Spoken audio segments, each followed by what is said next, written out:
Yo, what's up? Pat Stay versus Illmac World Domination 5 title match. Round 1. Before Illmac even rapped, he got a crowd reaction.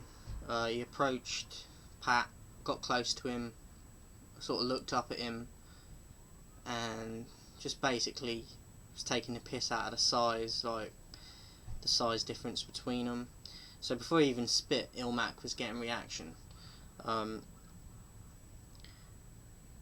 And then Illmac just went off. He was getting personal straight away.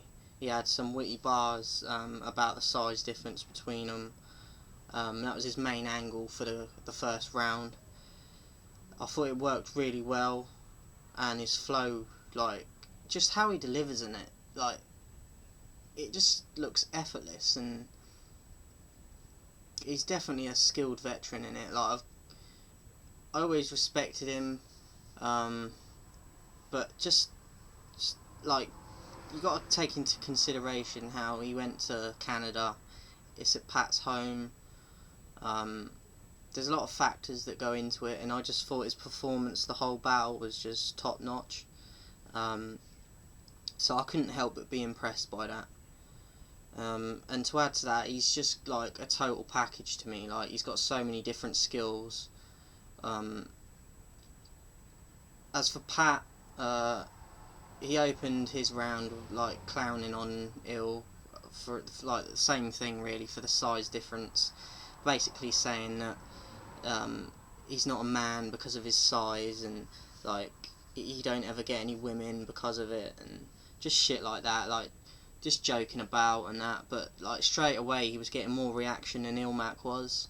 But I don't know if you can take that into consideration or not. Like, it's hard to judge, because you definitely get like people that, because it's at Pat's home and people fuck with him more, like you definitely get dick riders and sheep in there, so it's hard to say whether he was getting more reaction because his bars were better, because I don't think his round was as complex as Illmac's. But I really liked both of their round performances in round 1, so I couldn't really call it.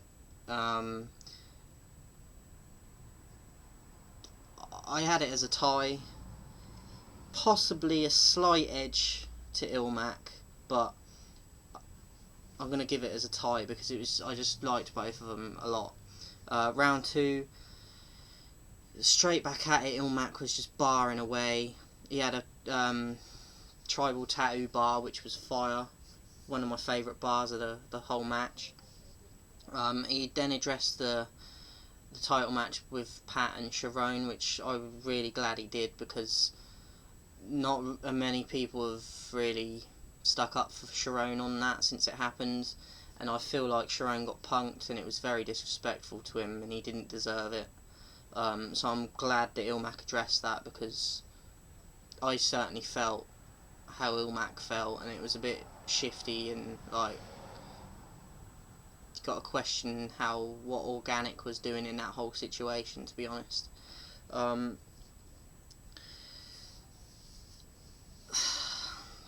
find Pat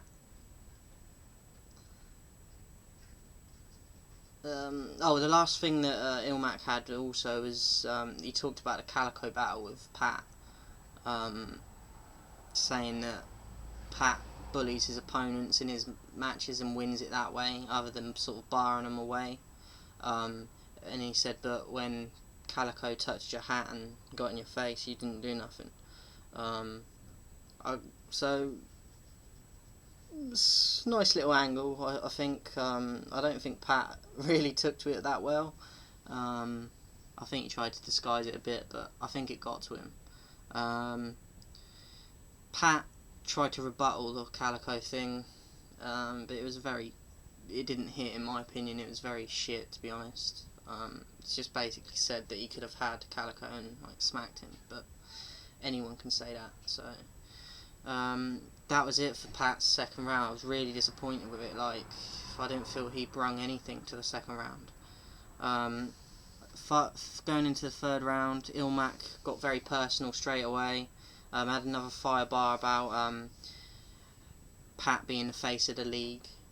I'm not going to go into these bars because obviously people that haven't got the pay-per-view, they're going to wait till it comes out on YouTube and stuff, so that's why I'm not going in depth with them. And then he finished his round off, Illmac, with talking about how he was becoming a new champion, and then he pulls out a replica chain, saying that he was already the champion, which was a nice little sort of prop that he'd done there, and sort of just a fresh way of looking at it and sort of doing it in a battle. Like, it was a nice little prop and angle to do. As for Pat, it was a weird round for me.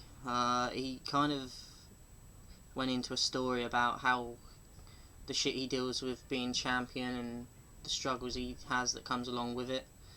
And he took some jabs at Illmac about having no personality or sort of story behind him like Pat does.